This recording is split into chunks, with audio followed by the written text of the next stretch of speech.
Powered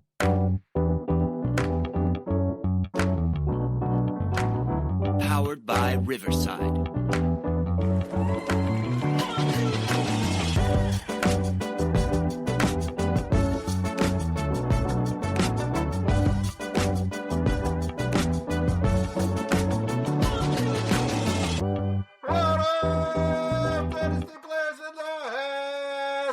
It's the Dynasty front office, and we are building you championships one trade at a time. I'm your host, Jesse Schneeman. I'm here with the two best friends anyone could ever have. How you doing tonight, Austin? I'm great, man. How are you? I'm good, even though it's the middle of the afternoon. Recording on a different time. I always say tonight. It's tonight somewhere. Yeah, I'm good. Just wishing it was 38 degrees and not 16 or whatever. Oh, gosh. We just want the ice to melt. And Major Mike Casper, how you doing tonight, Mike? What's up? It is good to be back in America. Been traveling the last 2 weeks, so I'm just happy to be home, man. It's cold as it is here too, but it's in like the 30s and 40s, so I shouldn't complain too much. Any Godzilla attacks while you were in Japan? No. I went to Pokemon Center way too many times then. I think it was 5 or 6 times I checked out because people kept asking me for things. So I told y'all that's what he did. He's trying to catch them all. I told you. Yeah, it was literally. I tried to say you were on assignment for the podcast, but nobody believed that. Yeah, no, nobody in Japan listens to this podcast. There's no way. Dang, not even one? I doubt it. And Chad will be back with the trade banger next week. Not feeling so good, so he's got the week off, and so does the trade banger. Get better, Chad. Yeah, man. Yes. All right, Mike, you want to tell people where they can find us when we're not podcasting? Absolutely. Find us on YouTube and Facebook, Dynasty Front Office, Twitter, X at Front Office FF, especially the Discord. Links in the description. We'll be bringing you podcasts and videos all off season, trade bangers, 2026 rookie profiles, and our weekly show. Please like and subscribe. Link to join the Discord is in the show notes. Become a part of the family. In this episode, we'll be bringing you 2 truths and a lie, talking about offensive coaching changes.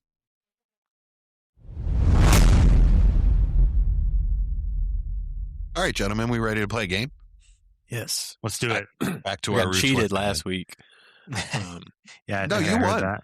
Yeah, Chad got but cheated. I think it was falsified on the report after, so I'm gonna have to make sure this one's for good.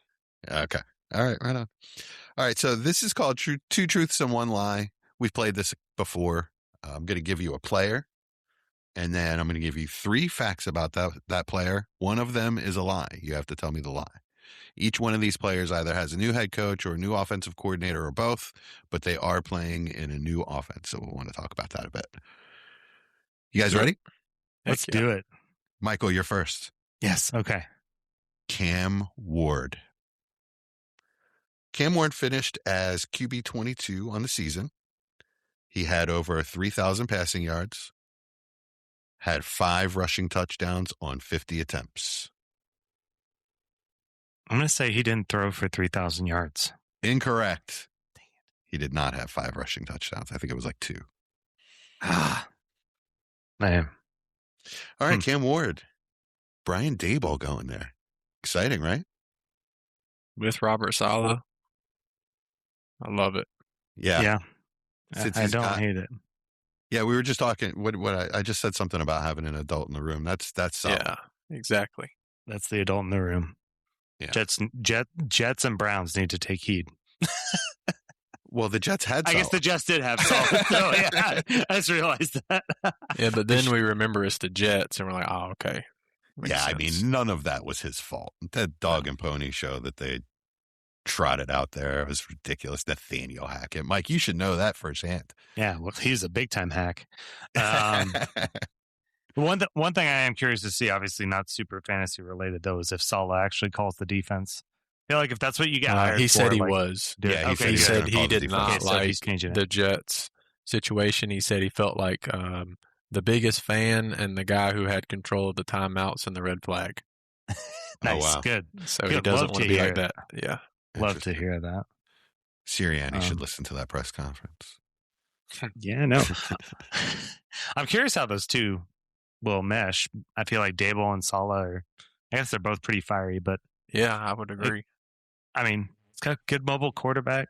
Like I feel like Cam has a lot left to be desired. This could possibly be his low of lows, or he could be worth nothing next year. So, what do you guys think? Well, Yeah, Jesse, what do you think? Let's hear some offers you've been sending out. That's right. I have, as a matter of fact, because I want to find out his value. Apparently, I'm not high enough.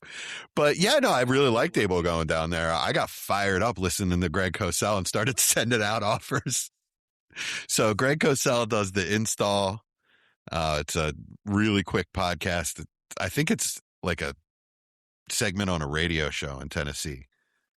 But it's really cool. So I know a little more about the Titans than I should, because I'll listen to anything and everything that Greg Cosell has to say, especially about quarterbacks. And he really does like Cam Ward. He really did think that he was worthy of being a 101 last year. And he started talking about how Dayball meshes with Cam Ward, and it seems really, really bright. We saw what he did with Josh Allen. He's going to run a lot of RPO, highest percentage in the league last year, 12 or 13%. So you're going to see a lot of that, which I like for a young quarterback. It makes things easy. It makes the reads quick and easy. And if not, I know Cam's not the fastest guy in the world, but he is athletic and he can run. So I would like to see more of that. But yeah, I'm into it. What do you think, Austin? Oh, I like it a lot. I mean, we've seen you brought up Josh Allen, but also what he did with Dart last year. Mm-hmm. I think that's a good fit for Ward. The key will be now is the offensive line being healthy and getting him weapons that can intimidate the defense enough to just not have 8 in the box constantly. And, he's got to have somebody that scares the defense. So hopefully they can figure that out. Yeah, that was going to be my main question is who's he throwing the ball to? Like Okonkwo's a free agent, I think, and corpse of Calvin Ridley and Tony Pollard. Like he's got DK and Manor and DK. Yeah, that's about it. So DK actually, I thought really played surprisingly well last year. I think the two of those guys could be like a 2 and a 3, but they need a real number one option. I would prefer a 3 and a 4. Okay. But yes, they're probably gonna be the 2 and 3 this year coming up. Yeah. But I think for Cam Ward's sake, we would prefer them to be the situational receivers. I'm pretty sure they have decent cap space. They could bring somebody in. They have the most in the league. They have $99 million. Oh my goodness. Okay, so they're gonna bring in a wide receiver. It's just, can they pay George Pickens enough for him to leave Dallas? That's what I was going to ask. I was like, is that the one to go after, I guess, with how much money they have? Yeah, it would be. And especially the way... You think that'd be a good fit? Yeah. Oh, yeah. Okay. And especially the way Jerry Jones negotiates with his players. I could see Pickens getting frustrated and just taking a higher offer. I agree. I could see him not signing the franchise tag if we're going to be honest here. Right. I think that'll be the Dallas's last option is to put a franchise tag on him, and the way we've seen Pickens, present himself the first 4 years of his career, wouldn't shock me if he's like, "Nah, I'm not doing that." Agreed. Yeah, I can't see him signing a franchise tender. And I don't blame him. As good as he's played, I think they need to pay up or let him walk. Yeah, he needs a multi-year deal. Yeah. Yeah. So anyway, back to Cam Ward. I'm excited. What do you guys think he's worth? I'd say probably 104-ish, 103. I mean, 103 to me would be where it probably is as cheap as I'm selling him for. All right, Mike, 109 and 205. No. Would you laugh at me for that offer? No. Okay. Someone on this podcast currently did. Yeah, why would Chad do that? No, I said that to Austin in Listener League. Like I said, I was listening to Greg Cosell. I got all fired up. I said, I'm sending offers. And Listener League, I knew I had late first, so I looked it up, and it was freaking Austin that had him. I was so deflated. I always hate it when I hate it when I do that. When I look for guys I want to send out, and it's awesome. I'm like, and then I look at my rosters, and I'm like, It's exactly what happened. I can't make anything work. I know exactly. that. Well, He so act like- let's preface this. Well, Jesu you has laughed at 5 me. first, and you're telling me you're going to send me. His offer was the 109. That was the Very offer. and 205. No, your offer was the 109. I rejected it and told you how bad it was. You countered and you sent another one with a second. That's not true. I put the second in before you. That is rejected not it. true. It is. It is. Go back and look. I even sent a GIF before you sent the second offer. But no, I mean, one, with you having that many picks, you're going to have to overpay to get the quarterback in this non-quarterback class. Or you have the 101, you can take the quarterback and miss out on Jeremiah Love. Pick your poison. For that team, I absolutely need a stud running back more than a quarterback. So like for me, you're going to pay up for a young quarterback that I think we're all excited for going into year 2, especially when free agency starts and they do spend their money on one of these receivers. I just saw, take it for what it's will. I don't know how credible it is, but Mike Evans isn't set to return to Tampa. Like, he's not locked in. Mhm. I mean, there are going to be guys available that at least to be some kind of excitement coming in. And I definitely think Tennessee spends quite a bit of money at the receiver position. That could be interesting. So I also sent an offer to Josh Audis, our buddy, and in your league that you run, Austin Marvel. Mhm. I sent the 107. How far off was I? Oh, he rejected it. He didn't say it. We didn't talk about it. I think adding a early second to that makes it quite interesting. Could get it done, yeah. Yeah. Especially but it all closer depends to the draft, yeah. Yeah. I think it all depends on somebody else's roster construction. If they have 3 quarterbacks and 2 of them aren't, top 10 guys, it's scary to move a quarterback in this class without getting one in return. Because then you're going to either reach on one of these other guys like Chambliss or Simpson, or you're not going to have one. It's Right. kind of how it feels. Depending on what happens with Ty Simpson, you might get a early second, late first kind of dart throw with him. Yeah, for sure. It just I can't imagine a situation, and there may be one that going into week 1 of the 2026 season, Ty Simpson as your third quarterback you feel good about.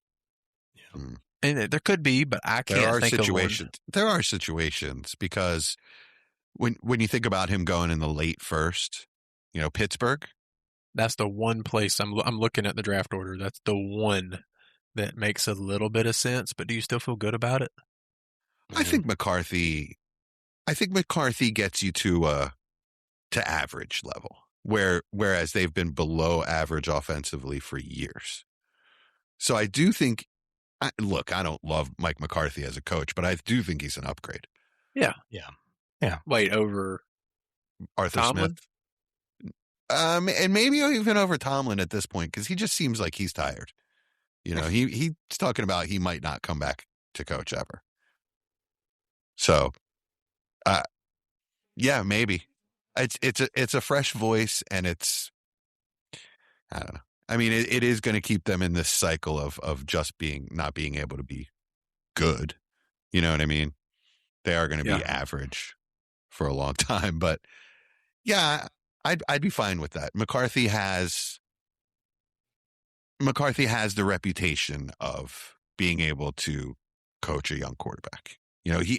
Everywhere he's gone, the quarterback has actually played better than before he was there. I mean, without a trade up, the only late spots that make really any sense are Pittsburgh and the Rams.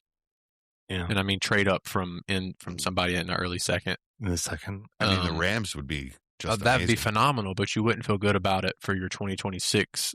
No, value. You'd have to either wait a year or hope. Yeah, and the problem with that is that you likely see Ty Simpson jump up in drafts. Then you're probably gonna, be in this class isn't super strong. If the receivers that we like don't go to places that we like, you could see Simpson at the 108, 109 if he goes to the Rams, and then to me, you have a good chance that he's going to lose value throughout the year not playing. Right. So, then it's that cost weight analysis is it worth taking him at that pick? That's a little high for me. I agree, but yeah, after 105 and 6 in tight end premium leagues, I have it's like a complete flat floor for me. We'll get into this more when we do Ty Simpson profile, but what scares me is his lack of experience. Mm-hmm. You know, there's it's like 25, 30 starts in college. The guys that didn't have that, there are some scary names on there. I mean, Cam Newton was one of them, so there are some successes as well. It's not like it can't happen, but you really, you know. Well, no, because Cam started at JUCO, so that's at least starts. Whereas somebody like Ty Simpson didn't at all. You know, It's not high level of competition for Cam, but he at least had 2 full seasons as a starter of college football. Yeah, I forgot about that. Yeah, at least he's learning. Yeah. Honing. Couldn't figure out how to not throw it over guys' heads still, but whatever. Yeah, I mean, if you're Carolina, you just draft taller wide receivers, right? That worked out? Yeah.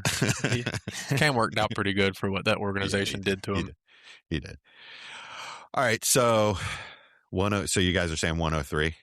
Really? Yeah, I mean, I just 3 or 4 if they're really done, I think. Yeah. All right. Okay. All right, let's move on. Austin, Omarion Hampton. Oof. Omarion Hampton played in 9 games as a rookie. Had over 900 yards from scrimmage. Had 5 total touchdowns.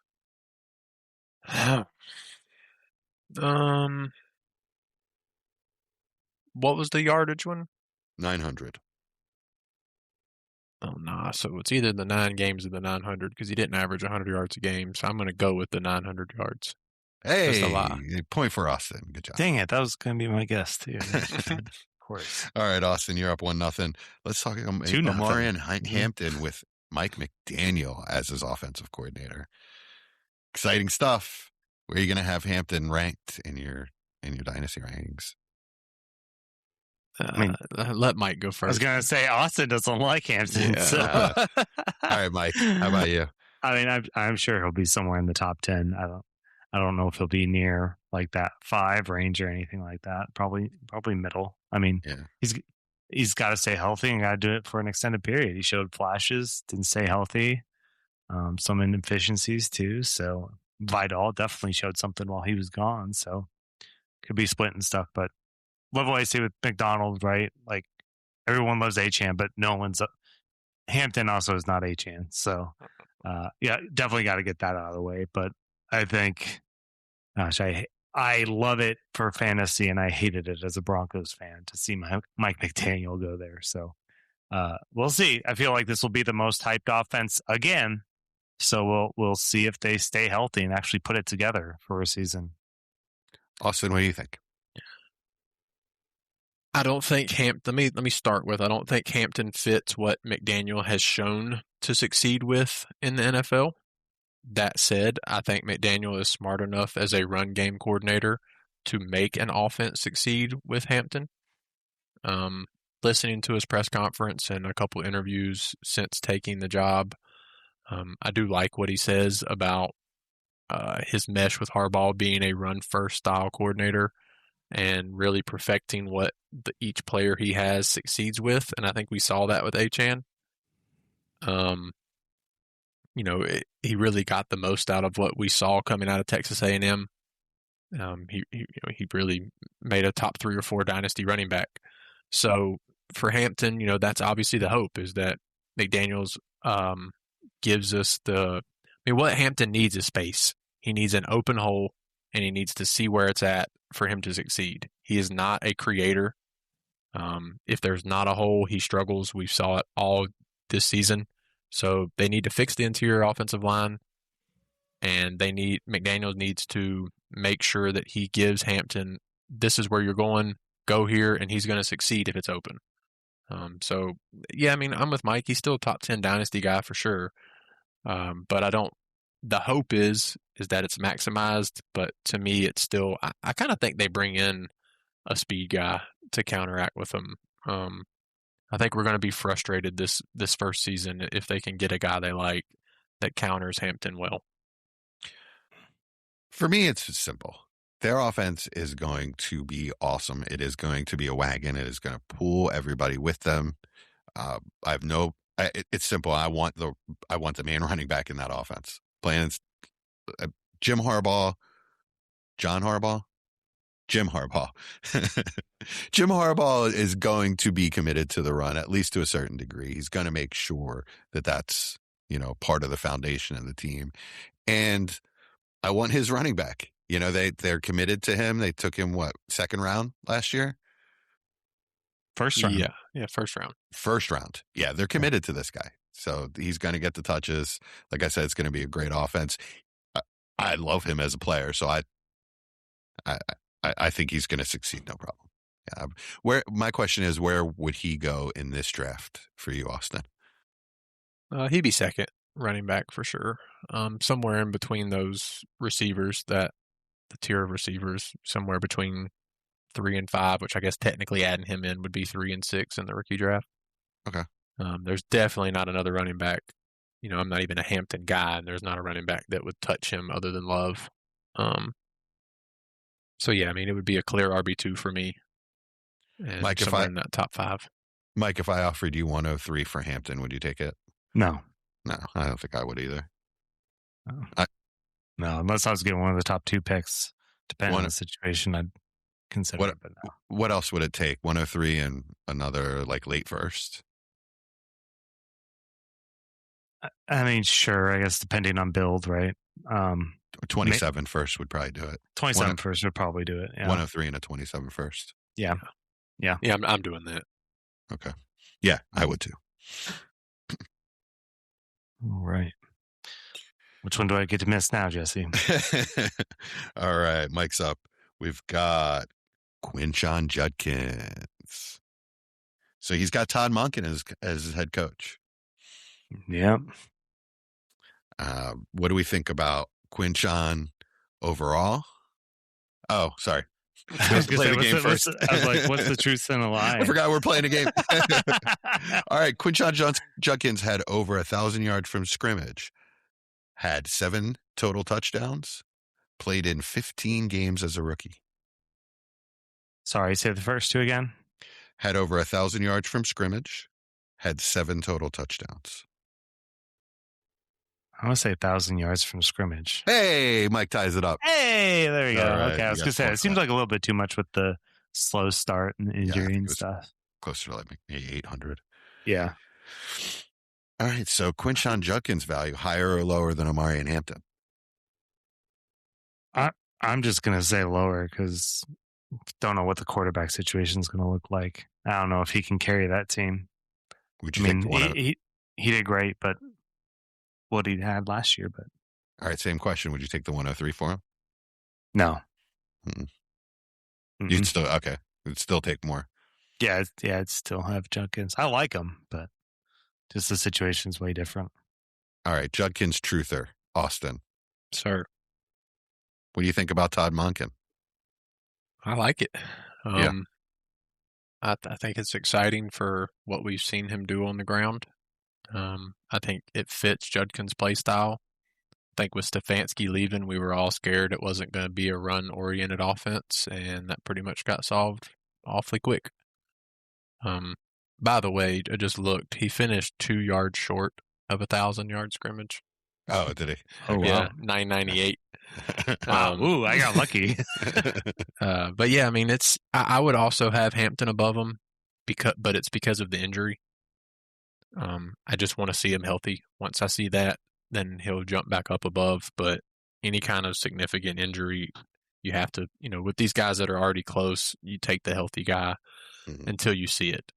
Again, once I see him on the field and he's still got the burst, then I'm good to go. But, being these guys were neck and neck to begin with, I'm fine with putting Hampton just a smidgen above him.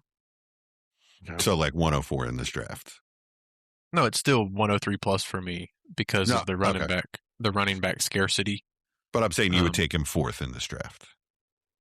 Sure. Anywhere 4 to 6. Yeah. Okay. Yeah, if you're adding Hampton with him, yes. Right. Yes, I am. Yeah. All right. So your value is around where Mike's is. Yeah, it makes perfect sense. Again, and it's because of the lack of running backs in the class. I know Chad's not on here, and he's going to talk about Jadarian Price. But for me, they're not nearly the same level caliber prospects.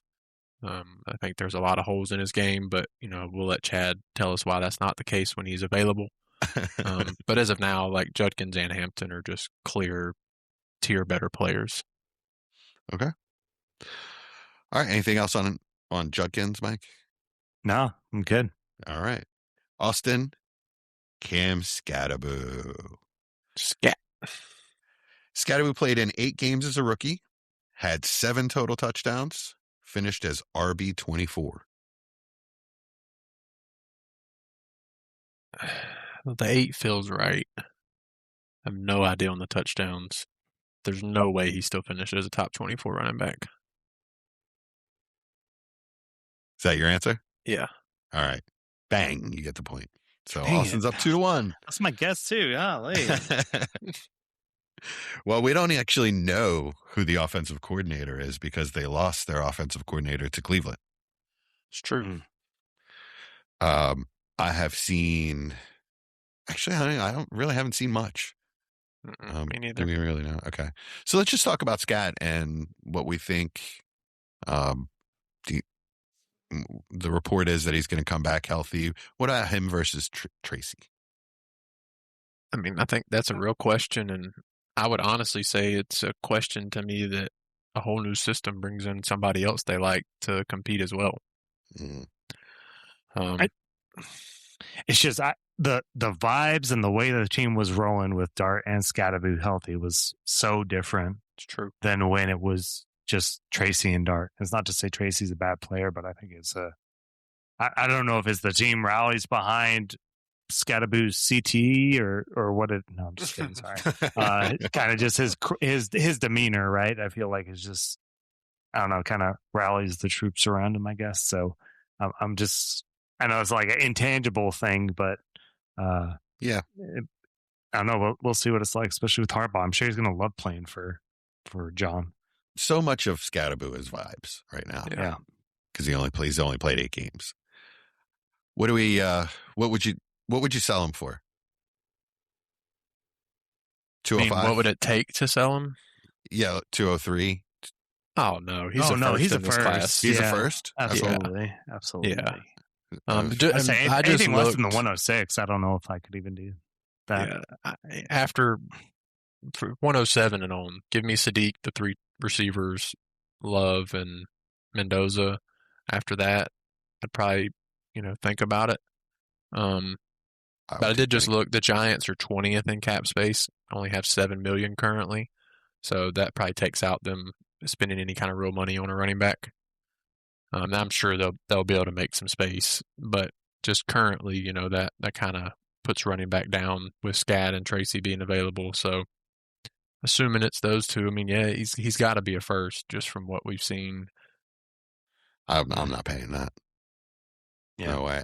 In fact, when I was thinking about 203. I mean, that's where somebody just drafted him, and we saw what he did. Nobody's going to sell him for that. Yeah, I guess you're right. Exactly. Yeah, I mean, it scares me that he could be splitting carry. Like he could be in a 50-50 timeshare. But most running backs are. I mean, probably 70% of the league is like that. Is he good enough to overcome that and become an RB, 2? I have no idea. I don't think he is. I just don't think he's got that kind of ability. What do you think, Mike? I mean, I was just trying to look it up to see, where the vibes were. And if I know this is like tainting the, I guess, where he made his starts, right? Like obviously really slow first week and then he got injured in the last week. So if you count the 6 games that he was in, half of those he was in RB1.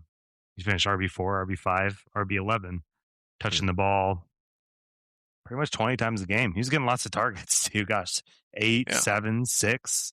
Like it's that I think that's where the excitement comes is he could absolutely, if he's healthy all season and this works out, he could. Tracy was hurt during he could be the RB10. Right? Yeah, Tracy was hurt for part of that. And when Scott went out, Tracy produced basically same level. Yeah. I think they're similar talented players. Different skill sets. Yeah, absolutely. But I do think Scat kind of has that aura, and at the end of the day, a franchise is going to give that aura to begin with. Mm-hmm. That's just how it works. It's a money league. It's New York, as well. So that definitely counts there. Assuming he's healthy, I think Chad had mentioned they expected him to be ready for the off-season program. Yeah. So as long as he is, then it's a pretty good excitement. So that's kind of why he would have to be a first-round value of some sort. Is that a target for you? Would you do that? Would I do what? Pay 110 for Scat? I wouldn't do it now because those picks are only going to gain in value. But yeah, I mean, if let's say I like Coleman or I like Price's landing spot, absolutely, it makes it pretty exciting to, move off of those guys where you go. All right. Looks like Mike is going to forfeit the rest of this game. I forfeit. I bow down to you, Austin. Hey, can we clip that? Yeah, no. Yeah, actually, we can. Yeah, I'm going to make that a GIF for sure. I mean, Austin, I'm pretty sure I've also never beaten you in the game, so. Is that true? It might be. Can neither confirm or deny. All right, well, I'll fix that next time we play a game. I know that's right. Thanks, Jesse. I appreciate that. No problem, buddy. All right, thanks for being here. And Austin and I are going to finish this, if you don't mind.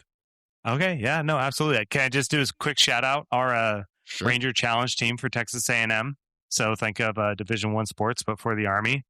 They took home first place for our region, so beat the likes of TCU, Oklahoma, BYU in our area. So they go to the big competition in May at Sandhurst against West Point. So nice. West Point wins every year. We've gone for like 7 years in a row or something like that, but we've never won it. The highest we finished is third. So hats off to them and keep it going. Congrats. Yeah, congrats and good luck, guys. All right. Thanks, guys. I'll see you. All right, later, Mike. Bye. All right, that's enough scat talk. We're going to move on to your boy. Not really. All my boys. Zay Flowers. Oh. All right, here you go. Zay Flowers finished as wide receiver 7. Has finished as a wide receiver 2 every season of his career. Top 24 is what I mean by that. Okay. Zay Flowers had over 1,200 receiving yards. The first one feels like it can't be right, but I feel like that a couple episodes ago proved me that I was wrong in that. When we were doing the top of the positions. Yeah. So I'm not going to get called on that one again. I'm going to say he wasn't a wide receiver 2 every year of his career. Correct. Nice. Yes, sir. So you're playing against yourself, so you get a point. That's the best. I didn't say you were playing with yourself, just against. Well, that's why I said it was the best. Yes. Well. All right. I thought I was going to get you with that wide receiver 7. Can you believe that? No. And someone who has Zay Flowers on 2 contending rosters, I still don't believe it. I mean, it was on pretty legit numbers too. It wasn't like garbage numbers. Zay Flowers was good this year. He went through a couple stretches where you forgot he even existed. Yeah, I looked it up just now. It doesn't even look like wide receiver 7 finish. Like there's 1, 2, 3 games above 20 points. Yeah, he didn't have a lot of spike games, but he was consistently there every week. Except for that, he had that one stretch, I think. Yeah, Cincinnati game and the Rams game and Detroit, the only ones below 10. So yeah, like you're saying, it's kind of just a solid. Was sneaky this year, even though their defense was garbage. They had one good corner that could shut down your wide receiver 1. Yeah, I forget his name. So tell me, what do you do with Zay? Because I mean, I know you're paying your late first. I would sell or buy him for a late first. Absolutely. Okay. Like I have 109 and 110 kind of burning a hole in my pocket in listener league, so I would pay that for either one of those. But I just traded him away, So for, I think, one of those picks. Yeah. So it's probably not going to happen. Yeah. I don't know. People like their rookie picks, though, so you never know. It absolutely could. Maybe I'll get a little something on top of it. Yeah, he definitely didn't feel like the wide receiver 7, but maybe that's an indictment on what we got out of wide receiver production this year. But I mean, like you said, 86 on 1,205 touchdowns it's a good year. Yeah, touchdowns are low. 86 catches is awesome. That's good. But 1,200 yards, All right. Oh, and his new offensive coordinator, Declan Doyle. Mm-hmm. Yeah, I like that. Declan. Is that a name? What's his name? So I guess so. Can we switch those around and call him Doyle Declan? That works way better for me. Does it? Yeah, it sounds more like a last name. All right, Doyle Declan comes from, comes from the Bears, but he's Ben Johnson's offensive coordinator. He was with the Lions as well, right? Yeah, so he was able to leave as the OC for the Bears because he didn't call plays. Right. So it's considered an upgrade in the NFL. So he will be calling plays for the Ravens. On one hand, you have a guy that knows, offense. He can definitely design a passing game. He can definitely design a play, scheme guys open. On the other hand, you never know if a guy can call plays until he does it. That's true. Especially situational plays. Like that's the key. And just knowing how to set up a defense, how to be multiple out of your formations and not, so that they don't know what you're about to call. Mm-hmm. Kevin Patullo, I railed on him all season, how terrible he was at those things specifically. He's a Super Bowl winning offensive passing game coordinator. It's not like he didn't have the resume. Everybody thought he could do it. Shane Steichen was psyched when he got the job. I heard in an interview.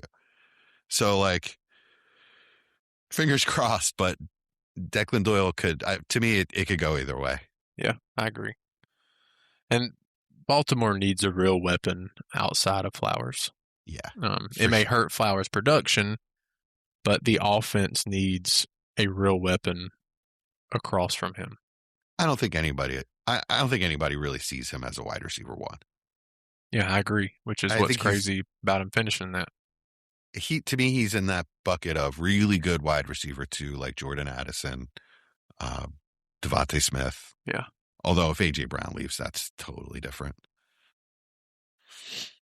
I agree. All right. Speaking of Devontae Smith, you ready? Oof. Sure. Right. Had his third 1,000-yard season of his career. Had his lowest touchdown total at 4. Has 2 100-catch seasons.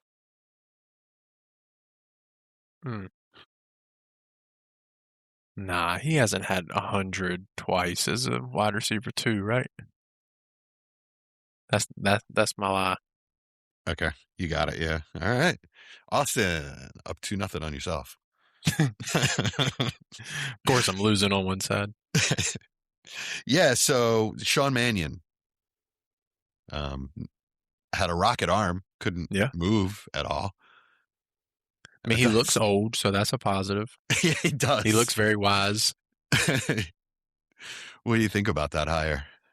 I don't know enough about him for the hire itself, but just from the reports reading, it seemed like the NFL was really excited about him for his future. So I know you've brought up Sirianni and Howie have done really good every other year with coordinators. Yeah. So hopefully this is the year up for the Eagles offense. Yeah. It's when they don't promote from within, actually. Makes sense. Yeah. So, I like that he's very young. Maybe he'll stick around for a while. Probably not. Hurts if he makes that offense click, he's gone. That's just how it works. Hurts had Steichen for 2 years, and that's the only time he's ever had any offensive coordinator 2 years in a row since high school. Sure. And that was his father. So it's he really, really needs some stability. He was not consulted really at all about this hire, by the way. I don't know if that means anything to you. Not really. This is going to sound bad, and some people won't like it, but he's not that level of quarterback, in my opinion. Agreed. And, it's not even really a ditch on him. I think there's only 5 or 6 guys in the league that deserve that. Yeah. Josh Allen was in on every interview. Lamar, same thing. Yeah. I think those guys deserve that kind of respect from their franchise. I mean, you are talking about a Super Bowl MVP. I understand. I think everyone, including Hurts, understands that this offensive coordinator is coming in to fix him. Yeah. Not the other way around. So what would you pay for Devontae Smith? I haven't hashed out my late first price points yet, like player-wise. So it depends on who ends up in that 11-12/2-1 range, but maybe somewhere around there. And I don't really love that either. I mean, he is 27. Until we hear A.J. Brown has left, it's probably between a pick 11 and 202. If A.J. Brown leaves, that jumps up to probably that tier right behind the big 3 rookie receivers. So there's no world where he's worth 106 to you? Yeah, that's what I just said. Oh, okay. If so A.J. Brown leaves, okay, he can jump because the talent is, it's gorgeous. I mean, as a player, he's a phenomenal player. He's the Slim But Reaper. he's untrusting as a dynasty asset until he becomes a wide receiver 1 in an offense. Agreed. I'd still pay. I'd pay 109. Or right now I'm not going to pay 107 or 108, just because I think that there's a really good chance that a player or two jumps up into that range that I really. I agree. Like. That's why I agree with you, and I could even see pick 9 or 10 becoming that way. I could see another 3 or 4 guys after the 6 that I like enough to not want to move for Devonta Smith. Yeah. Like Concepcion, Cooper Jr., Surratt, whoever you like in that tier, Right. Bell, whatever it may be, Coleman, whatever. The point is some of those guys are going to land and test well enough that we like them in that range. But if A.J. Brown leaves, he jumps over all those guys for me. True. All right. That's Devontae Smith. Oh, one thing that I will bring up, though, with the Sean Mannion hire, it is Sean, right? Yes. Okay. I really don't know. Though you should know that more than I do.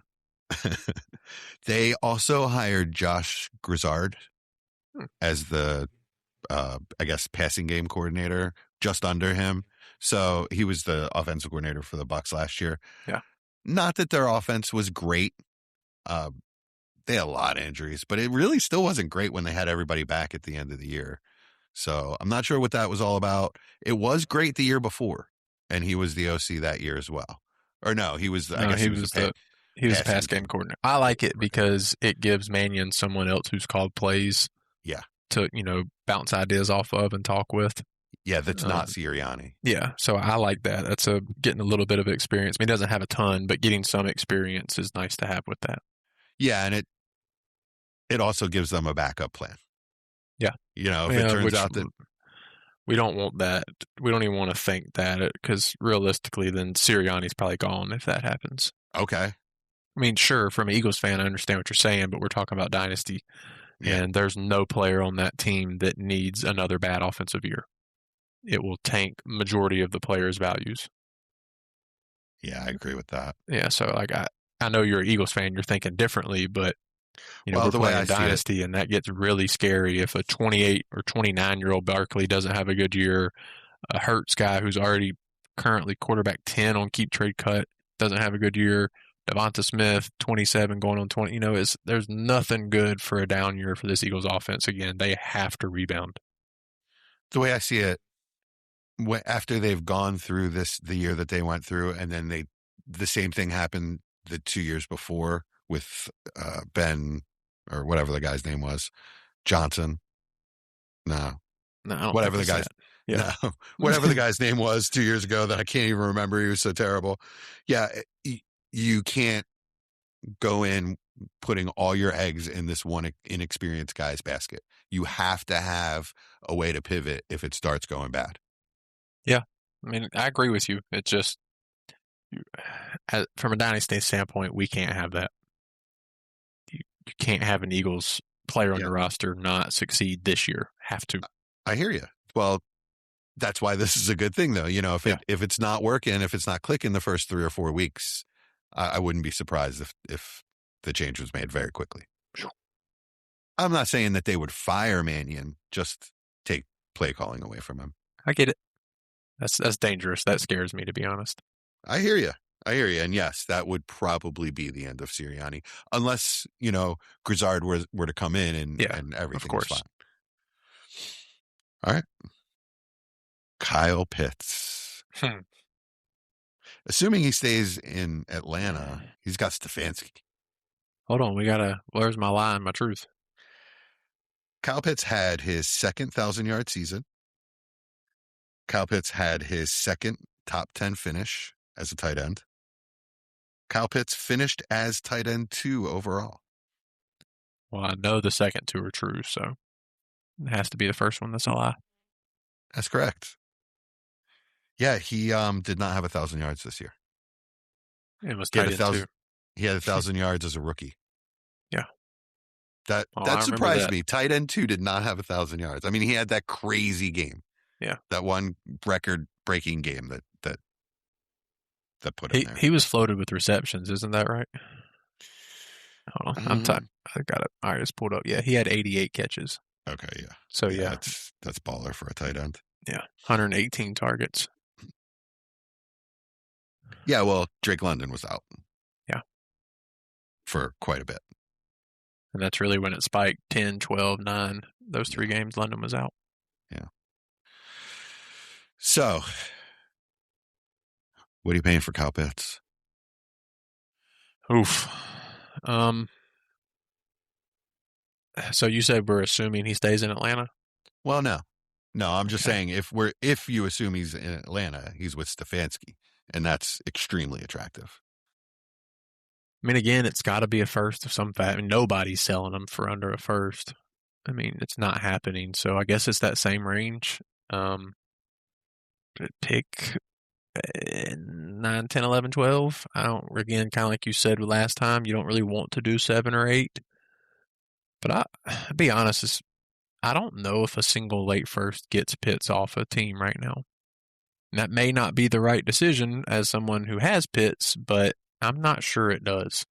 If it's me, I'm doing it. Well, I know, but you also don't like Kyle Pitts anymore, so. It's just been such a bumpy ride. And I know that there are people out there that think the same way as I do. Of course. If they have a chance to get a first for Kyle Pitts, there are so many people that are snapping that up in a heartbeat. And just, oh my God, I had a chance. I thought this was a dead asset this time last year. I traded him for a second last offseason in a couple different places. Yeah. I traded for him for a second last offseason. Oh, good job. But to now be able to get a first, yeah, I mean, with so much uncertainty, yeah. I mean, it might be the right thought process. It just is dangerous. I mean, he just turned 25. Really? Yeah, he came in at 20. Yeah, he was super young. Yeah, so I mean, I understand it's been 5 years of it and way more down than good, but 2 of his 3 seasons, he's basically been a top 5 tight end. 2 of his 5 seasons, excuse me. So, is this what we're looking at for Sadiq? Is this a career arc? I mean, it's a possibility. Obviously, really you is. hope it doesn't lull like that, but I mean, that can happen with any young player. We see it relatively often. It's just nice to see a player rebound. A lot of times when they have that early spike, they don't rebound. So it is nice to see a rebound. You have a late first in Einstein's, right? Mm-hmm. I think you have my first. I do. I have Kyle Pitts. No, I don't remember if I need a tight end, but I'm not opposed to looking at it as the draft time comes. Yeah, we might have to look at that. Yeah.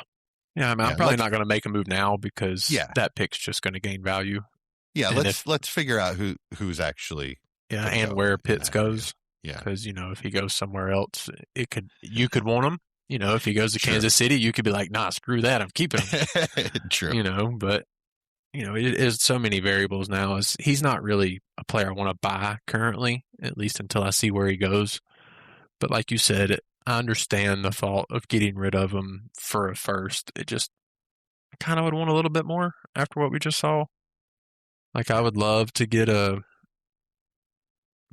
awesome would be like Terrence Ferguson in that late first. Somebody that's that tight end that's roughly a mid to late second. We have a better chance at Arroyo. Yeah, but that's why I didn't say him for a reason. Yeah. Well, he got hurt. I mean, he was on the Terrence Ferguson track. Yeah, but AJ Barner looked pretty good. Yeah, actually, you're right about that. So I don't know if he's going to get the opportunity this coming year for that. So, I think Mason Taylor's too big of a name, even though I think him and Ferguson's price point should be very similar. Agreed. But I think he's a bigger name, so that's why I didn't use him. Their price point should be similar, actually. Yeah. All right, let's move on. Devon Achane. Finished as... Oh, my. Okay. I was clearly doing voice to text when I put this on here. I don't know. I finished as RVB Fine for the second season in a row. And that's a lie because I don't know what that is, so that's got to be a lie. Finished as RB5, I think is what that was supposed to be. Okay. Yeah, finished as RB5 for the second season in a row. Had his second straight 1,800 total yards season.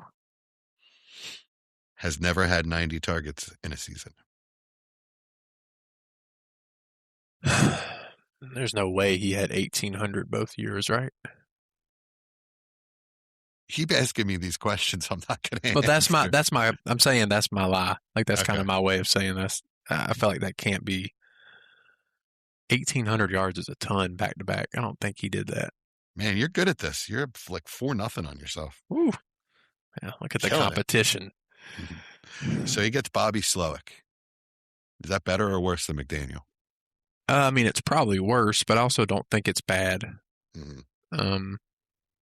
I don't know what the offense is going to look like or who the quarterback is going to be. But I don't know. I mean, what happened between rookie year Stroud with Slowick and second year Stroud with Slowick? Did the NFL figure out Slowick's offense? I think it was the offensive line. I would agree. Does Miami have an offensive line? It was not bad last year. Actually. Do they have a quarterback is really the question here. I think that's going to be the real thing is, does Achane get killed by not having a quarterback? There's less than a 1% chance that Tua comes back. I agree. I mean, he publicly said he's ready for a fresh start. Like that, if that's not the end, nothing is. Kirk Cousins is going to get released. Yeah, that's about where we're at. You know what I mean? Fields.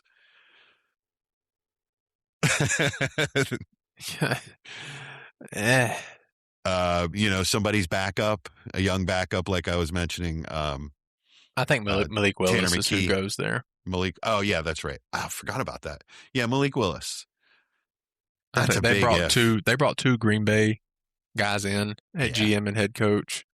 It really feels like that's happening. Yeah, I think they trade Tua somewhere, and I think they bring in Malik Willis and maybe draft a rookie in the second round, kind of thing. So Tua to Minnesota. Yeah, and I think that's also very likely.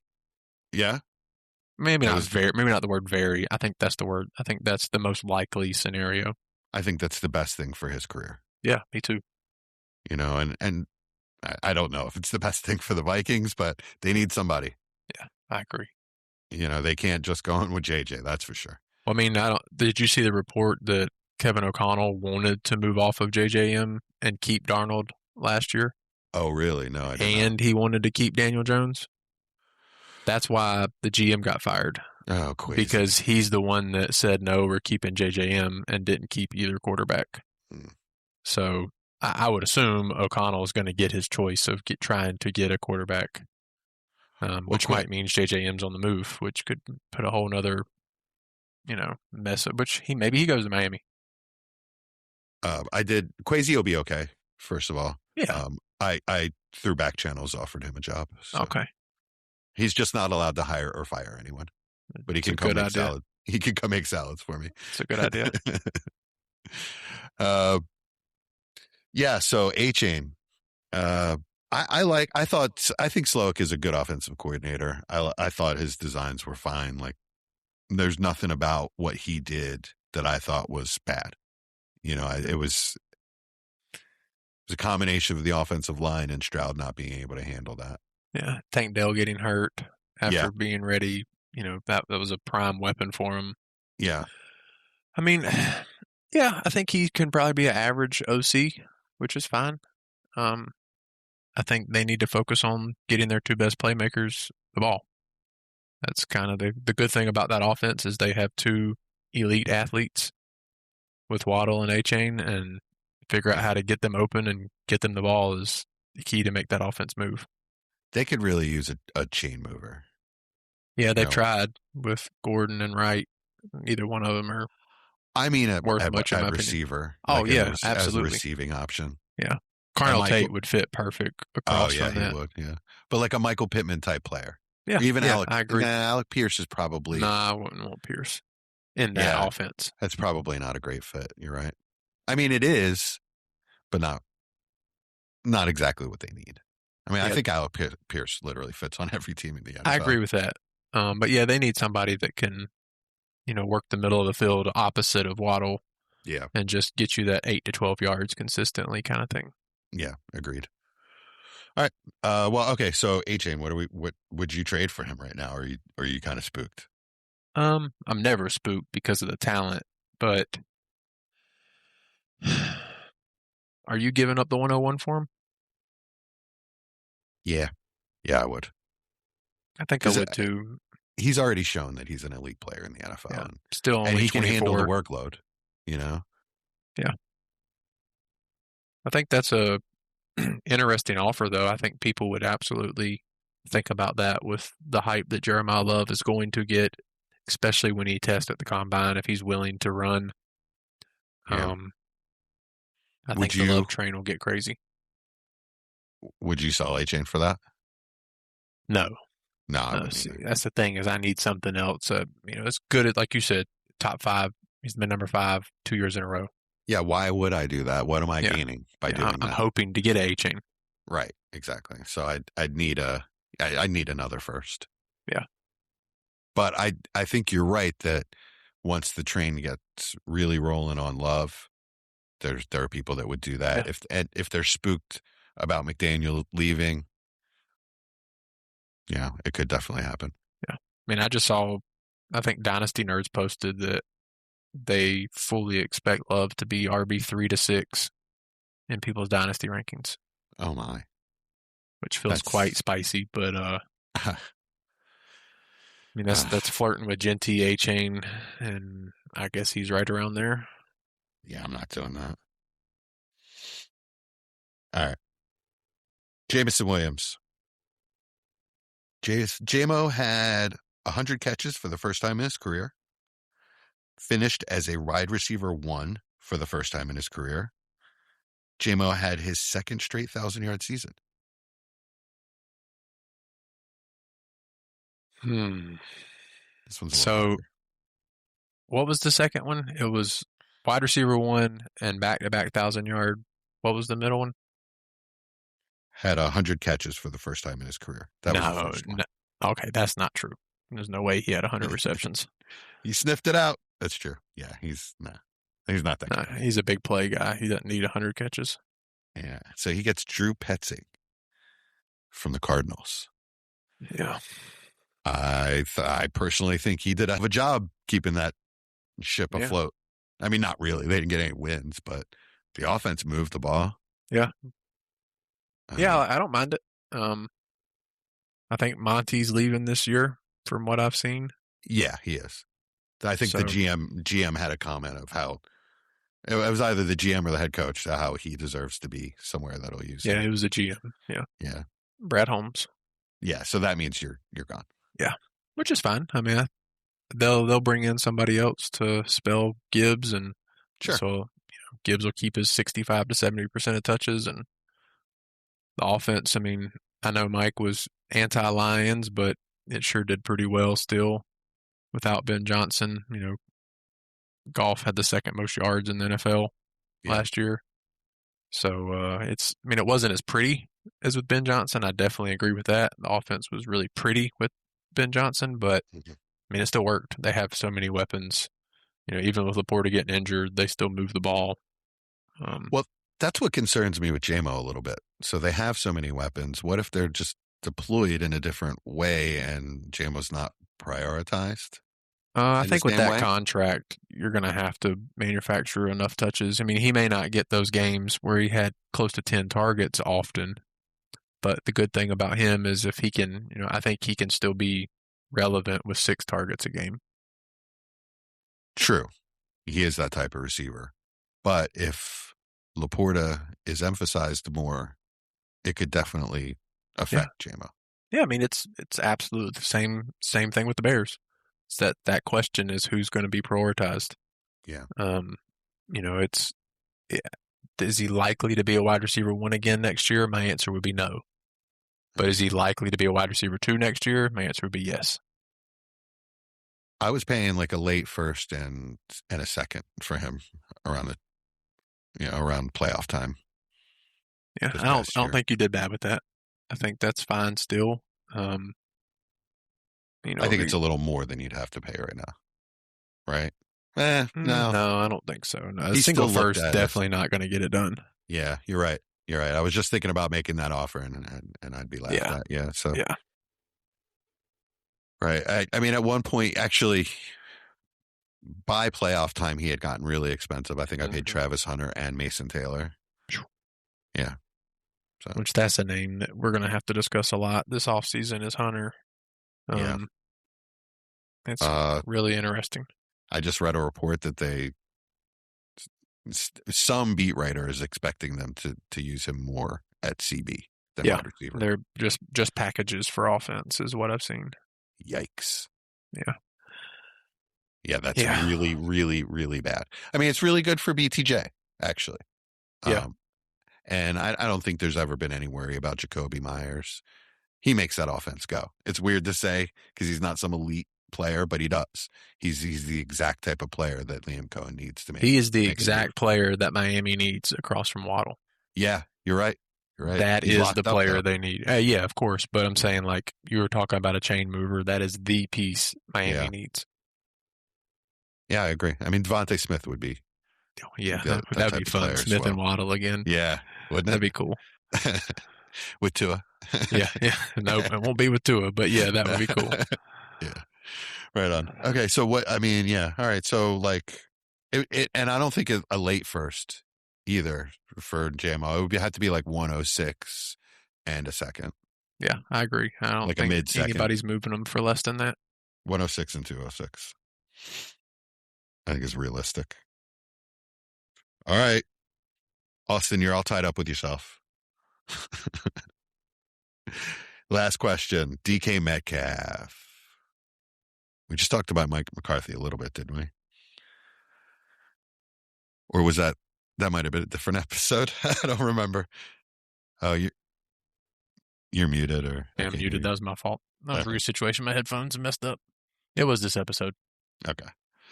All right. DK Metcalf has had the lowest yardage total of his career.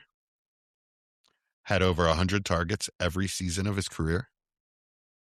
Had his first career rushing touchdown this year. I'm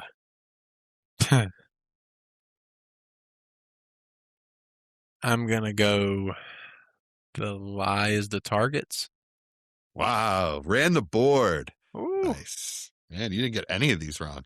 Look at me go. You're on fire today. I couldn't have any, just couldn't withstand the competition. That's what it was. What do we think about Mike McCarthy for DK?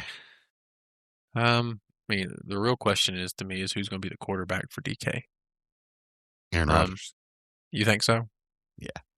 I think Aaron Rodgers, and they may go with a young guy like Could, like we said, could be Ty Simpson, could be Nussmeier, somebody like that. Carson Beck. Carson Beck feels like such a Steelers pick. Oof. Yeah, that feels disgusting. Yeah. Mason Rudolph. I don't know. You're not selling me on DK Metcalf. I hear you. I mean, I'm not paying a first for him. I'd probably pay like 206, 207. I don't think you're getting him for that, but I don't either. I mean, I'm not paying a high second either. He's older. What is he now? 28? Yeah. 28 years old. Yeah, but you're talking off, all crazy with Devonta Smith. He's 27. So, I mean, it's okay, but this guy's coming off the worst year of his career. They've got no answer at quarterback. And blah, Mike McCarthy. They did get that is an offensive upgrade with Mike McCarthy. It is. So, but still not great. It's not anything for me to get excited about and want to trade for a player. No, I mean, DK needs something else working with him. He needs somebody else to scare the defense. Having the second best weapon be, I guess, Pat Freiermuth. Or really Kenneth Gainwell is really the second best weapon. Shmish. So yeah, they were that's really, what they have to figure out. For me, it's just a second for DK, and I don't think that gets it done. So I'm probably shopping elsewhere. Yeah. What would you sell him for? I don't even like this class, but I guess an early second I'd be happy with. Somebody, But I just don't know why you would do that as a contender. Why would you pay an early second for DK? And obviously, as a non-contender, you're not going to. So, he kind of just feels like one of those untouchable guys currently. I'd take a mid to late second and a 27 second. As a contender, you would? In any situation, I would sell him for that. I don't think I would. Because he's gonna be a flex play for you as a contender. And that's the thing is he's a fine flex player. Yeah, but it gives me a dart throw this year on a young player, and then it gives me next year. Well, it gives me a 27 second with which to purchase a player in season. Somebody that's playing well, that like a DK. Nobody expected. Like DK. You know what I'm saying? Like Jalen Warren type level of player, Yeah.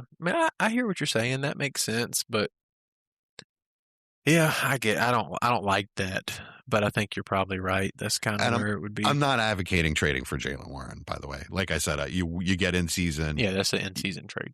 Yeah, you find a player that is worth a second that's playing well. Pittsburgh does have $45 million cap space.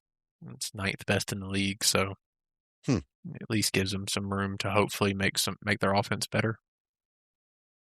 But they also don't have a QB on the roster that they're paying, so I guess that kind of goes both ways. Yeah, Aaron Rodgers is going to get what, $30 million? Yeah, probably something like that. Yeah, and I do expect them to bring in some. Any wide or any quarterback you're drafting outside of Mendoza in this draft, but it would be like the Steelers to take a swing at Ty Simpson. It's gonna, I guess, or Chambliss. To be honest, I think I could see McCarthy falling in love with him. Yikes! He looked pretty exciting the second half of the season. It was funny about the time Simpson started struggling because of injuries. Yeah, Chambliss just turned it on. He could go back to college still, though. He's got a lawsuit pending. I thought it got denied. Oh, did it? I thought so. Maybe he put an appeal in, but I know his request for another year, it got denied. Oh, it did get denied, but he's suing. Okay. So pending that court case, I think. So we have no idea whether he's going to go into the draft or not. Gotcha. Not that I think it matters, honestly.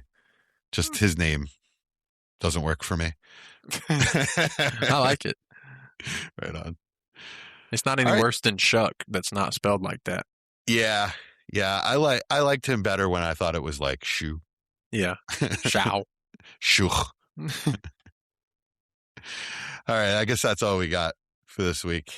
Watch anything good? Yeah, I forgot. Okay. So it must not have been that good, but yeah. I've watched a lot of things because we've been snowed in for a week. What was really good is the guys that Please Do Not Destroy. Have you heard of them? Mm-mm. It's a comedy troupe. 3 guys that were writers on SNL. One is still a writer. The other one got kicked out for this season, and then the other one is actually on SNL as an actor now. Okay. But their movie that they made, it's just one of those stupid, like Eric Andre made a movie. It's like that level of production quality, but it's funny. It made me laugh. By the way, I recommend Eric Andre's movie as well. Okay. It's ridiculous and terrible, but it made me laugh. But this was actually pretty good. The Please Do Not Destroy movie. Highly recommend. Okay. Yeah, man, I'm rewatching The Last of Us. Are you? Season 1. Yeah. Yeah, we started that back up yesterday. I can't go through that kind of stress again. I was so happy when it was over. Yeah, I just wanted something that I knew I really enjoyed. Yeah. Hannah's been watching some sad show, so I don't watch that stuff. I don't need a reason to be sad. I hear you. I don't have that in my system, so. I hear you. I've said it before. I say my wife is kind of sick of hearing me say it, but anytime I'm not at work, I consider myself on vacation. So that's not how I like to spend my vacation. Watching sad stuff. Yeah, there's enough going on in the world. I don't need to be sad on TV. I mean, don't get it twisted though. Sometimes I do love a nice old tearjerker, but no, it's usually not a show for me. Usually it's a movie. Like I can handle like a movie, but I don't need a show that's like constantly sad. Like The Notebook, where nothing happens. Yeah. Well, I say that as I'm talking about watching The Last of Us. Like that's not that's not stressful and sad. But. So stressful. Yeah. Yeah, and you know that everybody's going to die. Yeah, considering the name of the show. Yeah. I also watched a series, which I say that I just said all that, and we watched an extremely serious series on. It's on Netflix called Toxic Town. It's a true story about a town in Scotland that, you just have to watch it. It was a toxic town. They were cleaning up an old steel mill that closed down, and all kinds of toxic materials poisoned the town, basically. Okay. Yeah, it's rough. I wouldn't have chosen to watch it, but I fell asleep on the couch and I woke up and it was on. My wife was watching it and I got sucked in.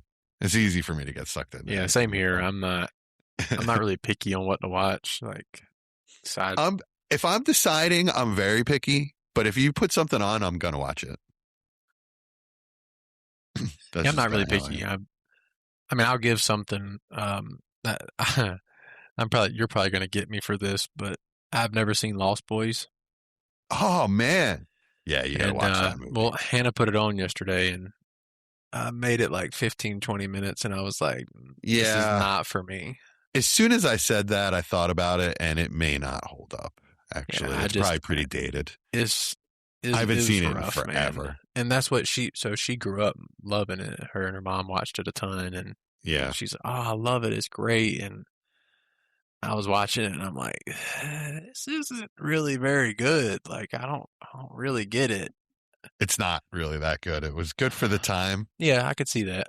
It was cool. It was a very cool movie for the time. I could see that too.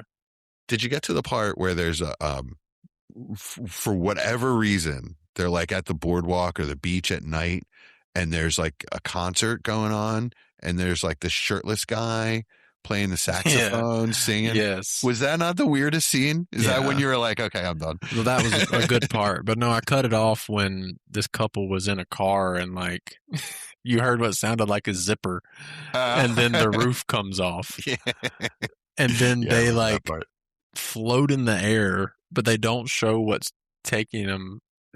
I was like, all right, guys. I looked over at her and I was like, She said, "What?" I was like, "I can't take any more of this. This is the end."